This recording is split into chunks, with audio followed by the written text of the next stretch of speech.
Good morning and welcome to an episode of the almost world famous Cactus Atlas.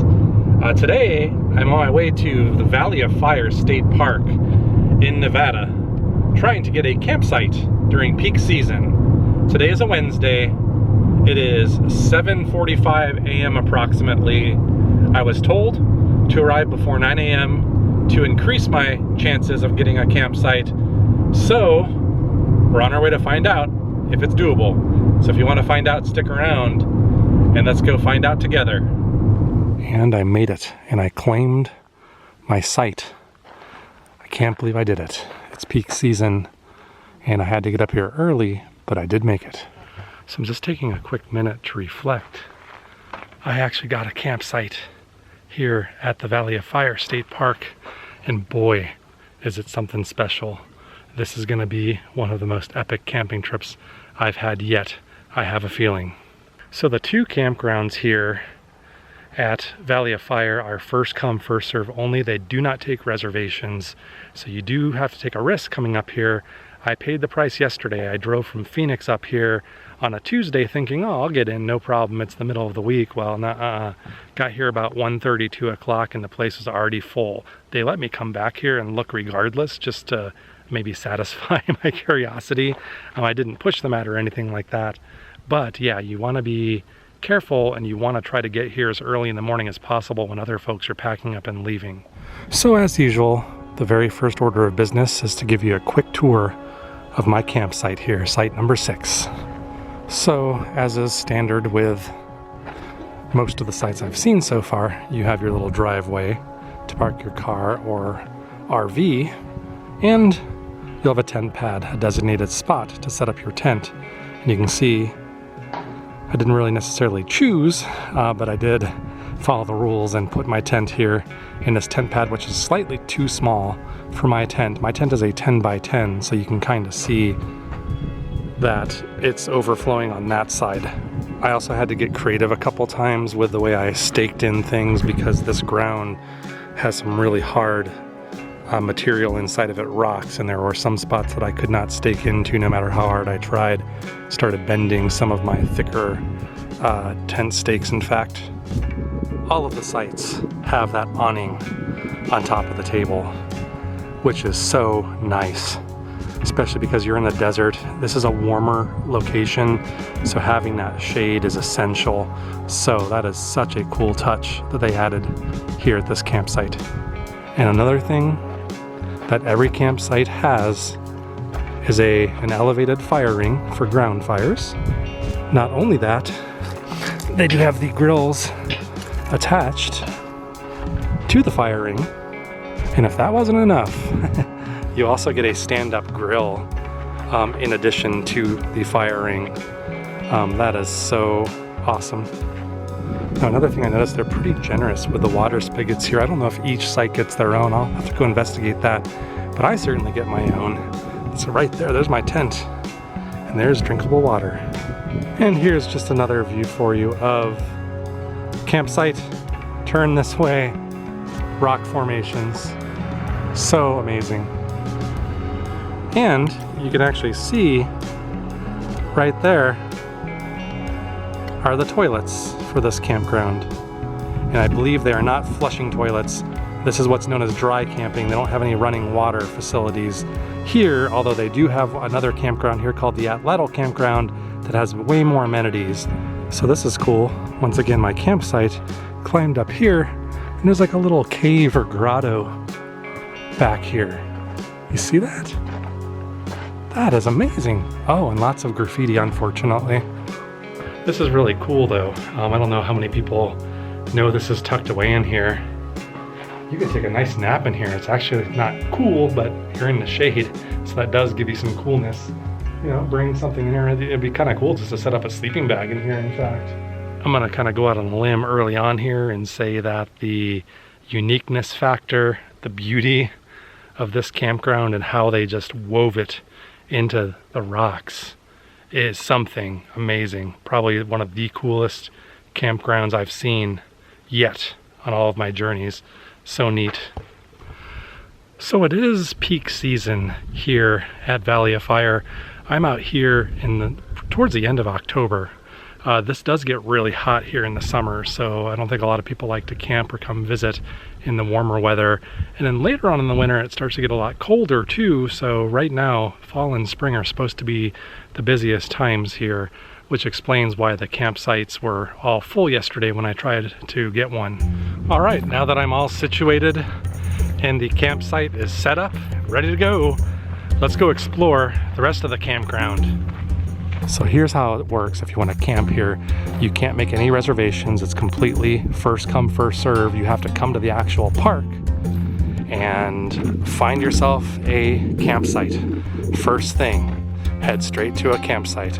For example, let's say number 14 is what you wanted. Come here, park your car, put some belongings on there to claim your spot. And once you're sure you want it, you then come to this station over here at the front, and all you got to do is grab yourself an envelope from this box here, and you can see basically some very basic information that you're going to put on there, including the site number.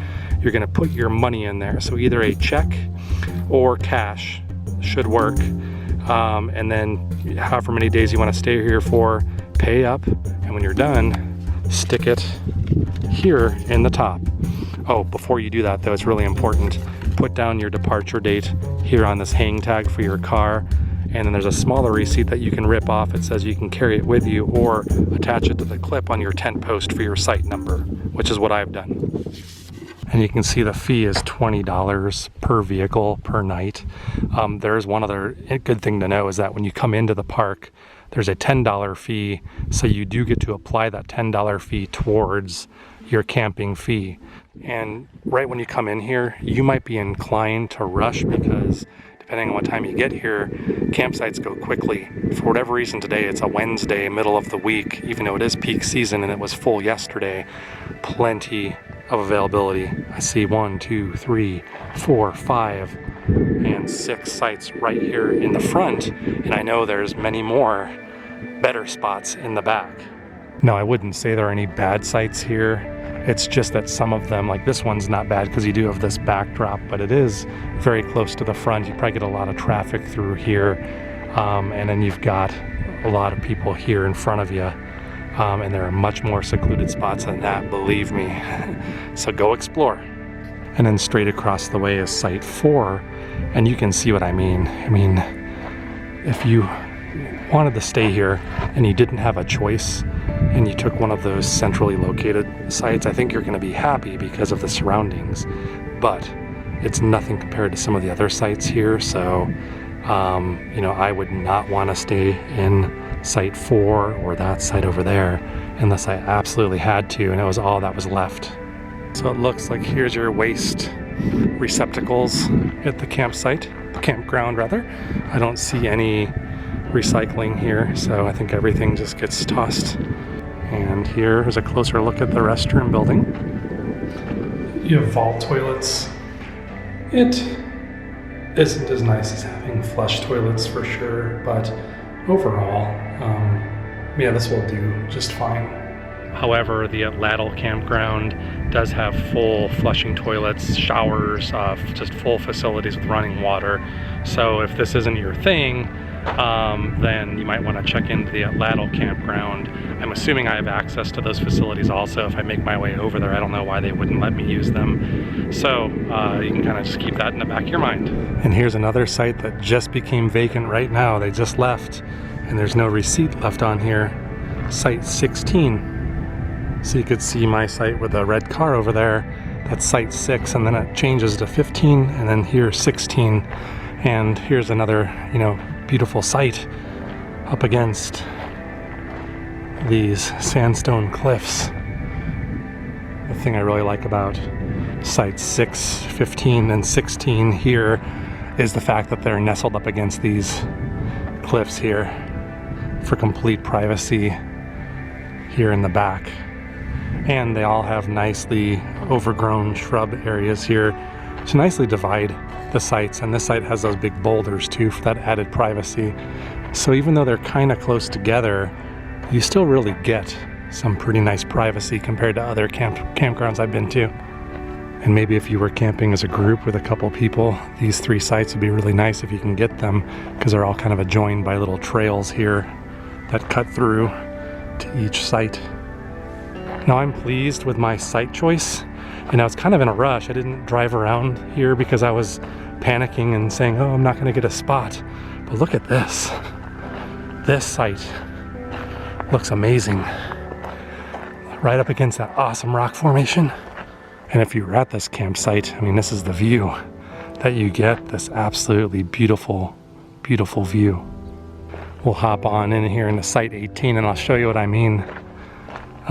That's site 16 down there, which we already took a quick look at. And like I said, you're kind of up on a hill over here. These boulders obscure your view of your neighbors. I mean, you can kind of see their pavilion down there, but this is really nice and quiet. And if I turn this direction, I can't see around that corner there. Your tent would be here, assuming you're in a tent or camper. These here, 19 and 20, look really good too, because it looks like you have that nobody behind you there, and it's very beautiful back there. So the really nice thing here about site 21 is it's right up against these beautiful cliffs. Those are your nearest neighbors down there. Nobody on the front of you, and nobody until you kind of wind up that way. So in terms of the privacy factor, site 21 seems to be an A++. Now I don't know how accessible this would be to a camper or RV. I'm sure you could make it work, but this looks like it would be very well suited for tent camping. Let's go take a look. And if I'm not mistaken, so I don't see a tent pad, but I'm going to make an assumption that you would set your tent up back here in this soft dirt, which would be really nice. It is a little bit sloped, a little less so down here, very much more sloped as you kind of get to that hill there. But if I'm not mistaken, and you are allowed to set up a tent here, that would be a fantastic little site for a smaller tent. And then site 21 is no exception. The pattern repeats. It seems like it has its own private water spigot, just like all of the other ones I've seen so far. And here's another interesting looking site. That's open site 23. And this site's very isolated also. I like the way they have the tent pad set up against these rocks over here. Now, to be honest, that site 22 over there, tucked in there on almost 360 degrees of rocks, with the exception of right there in the front, that's amazing. And this site, once again, site 23, definitely worth your while to come check. So you just come around that sharp turn up here and you're back out here by yourself. And there's one more over here. It looks like that's actually currently vacant too. Well, site 24 is the third campsite back here, and it is already taken, it looks like. But just look at that seclusion and privacy you get all around you back here. Yeah, so yeah, sites 22, 23, and 24 seem like among some of the best, I would say, that I've seen today here. And this would be on the back side of where I'm staying. I should be, if my calculations are correct, on the other side of these big rock formations here. Yeah, this just winds down. Some other really awesome sites. Sites 26 and 27 look pretty good too. Now here's another vacant site. It looks like site 29. This one looks pretty good too. I mean, most of them here are amazing. Look at this privacy you get. And the view you get from site 29 is actually something too. Look at that. Like looking out there. Wow. Looks like you get your own little private area back here too. Whoa. Look at that. This is just a playground, man. And there's another view of the restrooms here. There are 2 more toilets. So that totals 4 toilets in 2 separate facilities, the one near where I'm at and the one that services this side of the park. So you can see the theme with this campground for the most part is beautiful seclusion. And I mean, you've seen for yourself, these campsites are right up against these rocks. I mean, you could reach out and touch them, they're that close. You really are in that whole landscape. So that's what I think I love most so far about camping here at Valley of Fire, is the opportunity to camp in the fire, so to speak. Now, one extremely important thing to be cognizant about is clearly that is not accurate. There are lots of vacancies right now in this campground, as I just showed you. So if you come here and you see all these campground full signs, don't take that at face value. Drive in there and find out for yourself.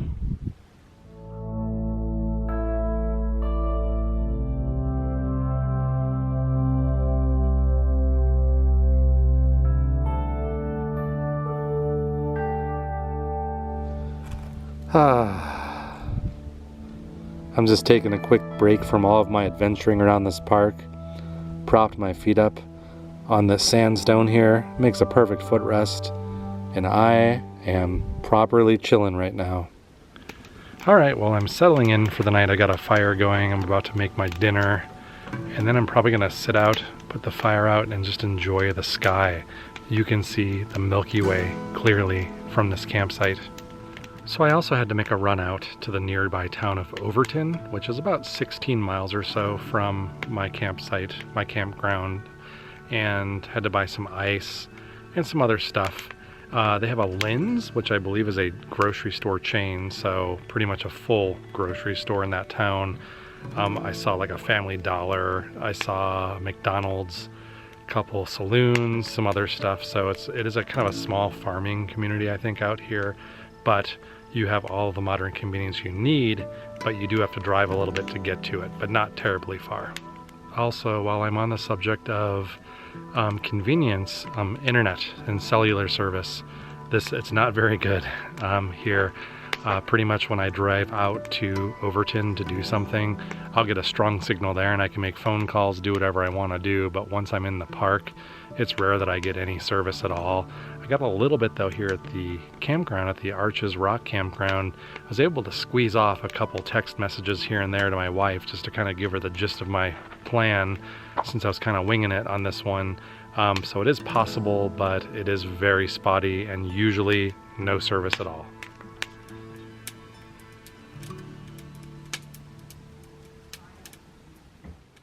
Alright, so I decided to retire to my private grotto right behind my campsite to give you my final thoughts about staying here at the Arch Rock Campground at Valley of Fire State Park. So I'm going to make this very simple, hands down, without hesitation. This is my favorite campground of all time. See ya! I'll give you a little bit better than that. But, yes, that is true. Now that may change over time because I have lots more places that I want to visit. But what I loved about this the most is camping amongst these magnificent, huge red rock sandstone formations that litter this whole area. You camp up against them, in between them. It is amazing what they've done with this place. That is why this is so spectacular. Just an alien landscape that you camp inside. The campground is awesome too. You get all these extra things that you don't get at most other campgrounds, like a covered awning over your picnic table, both a fire ring and a stand-up grill. I mean, they give you a lot here. Now, what they don't give you here at Arch Rock Campground are any amenities like a bathroom with running water. That's the thing you're probably going to miss the most. It is a dry camping experience. So you are going to have some pretty nasty vault toilets. I'm going to admit, that's not my favorite thing. So, I mean, the seats were clean, but they do stink. So just, you know, if you can tolerate that, it's gonna make up for it tenfold when you see everything else you get here. Now, if you're looking for a more civilized camping experience, just a step up with the showers, running water, they have another campground here called Atlatl campground you may want to check out. But I promise you, it's not nearly as beautiful as this particular campground. So if you want a little bit more privacy, if you want something more majestic and up close and personal with the rocks, I would always opt to stay here and rough it out just a wee bit more. than stay at Atlatl. So yeah, this is a must-do experience, I'm telling you. At least once in your life, make it a point to come to Valley of Fire State Park in Nevada and camp here, specifically at the Arch Rock Campground, and I promise you, you will not be disappointed. If you're new here, please subscribe to our channel, and if you like this video, give it a thumbs up. Also, you can hit the notification bell to stay informed of whenever we release new videos, which we do all the time. You can also find us on social media at Facebook, Twitter, and Instagram under the name Cactus Atlas. So, I will part ways with you now, and I hope to see you on a new adventure right around the corner. Thanks for joining me on this one. Take it easy.